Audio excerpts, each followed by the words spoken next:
লুৎফুল হক চৌধুরী সাহেব অত্যন্ত বিজ্ঞ রাজনীতিবিদ। উনি দীর্ঘ 10 বছর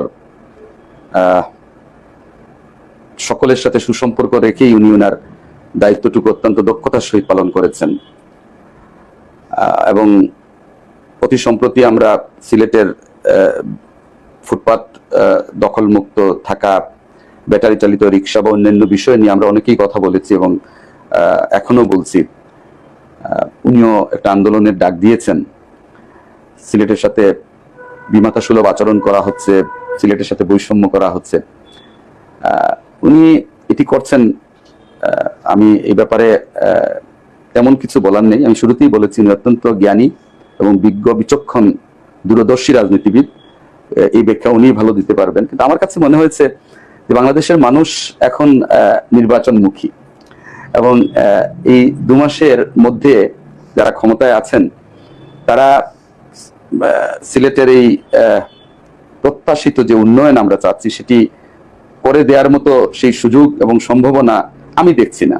আমাদের উচিত হবে, আমরা যেহেতু রাজনীতি করি এবং ধানের শীষের পক্ষে আমরা জনমত তৈরি করার জন্য কাজ করছি এবং সেই কাজের মধ্য দিয়ে আমরা এটুকু বলতে পারি, এবং আমি আজকেও বলেছি যে আমাদের সিলেট 1 আসনের ধানের শীষের প্রার্থী জনাব খন্দকার আব্দুল মুক্তাদির যদি নির্বাচিত হন, মহান আল্লাহ যদি এটি কবুল করেন এবং জনগণ যদি আমাদের সাথে থাকেন, তাহলে আমি গতকালকে একটি সমাবেশে বলেছি যে জনাব খন্দকার আব্দুল মুক্তাদিরের প্রথম কাজটি হবে সিলেট ঢাকা সেই 6 লেনের কাজগুলো দ্রুততার সহিত সম্পন্ন করা, এবং বিশেষ করে আমাদের যে ট্রেন সার্ভিস যেটি আছে সিলেট এবং ঢাকার মধ্যে, বিগত 15 বছর আমরা কোনো বাস্তবিক করতে এই খাতে কোনো বরাদ্দ দেখিনি, কোনো উন্নয়নও দেখিনি।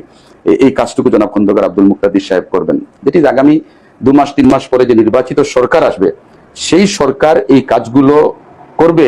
এই প্রতিশ্রুতি দিয়েই আমরা ধানের শীষের পক্ষে মানুষের কাছে যাচ্ছি, দুয়ারে দুয়ারে যাচ্ছি এবং সেই সমর্থন আদায় করার চেষ্টা করছি। এই সরকারের পক্ষে এই সময়ের ভিতরে এই দাবিগুলো বাস্তবায়ন করার কোনো সুযোগ আছে বলে আমার কাছে মনে হয় না।